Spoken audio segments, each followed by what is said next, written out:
За какво мечтая? Мечтая България да стане член на Европейската космическа агенция. Мечтая да имаме нови, още по-големи телескопи, да имаме още обсерватории. Мечтая моите ученици и студенти да се реализират все повече и повече в областта на космическите изследвания. Моите мечти са свързани единствено с тях, с моята работа и с все по-интересни наблюдения на астероиди и комети. И както ние често астрономите си казваме, да имаме повече чисто небе. В какви изследвания бих искала да участвам? В изследвания не само за астероиди и комети.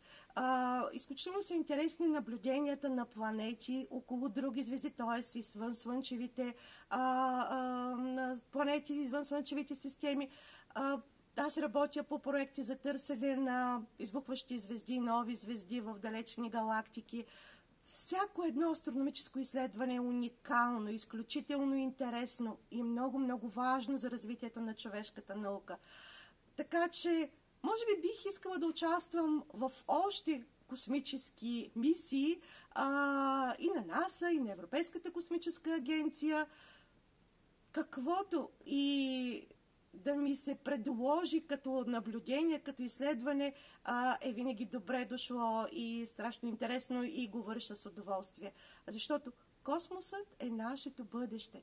Бъдещето на човешката цивилизация. И всички ние астрономите любители, и всички вие, които ни поддържате, помагате стъпка по стъпка ние да станем истинска космическа цивилизация. Космосът е нашия дом.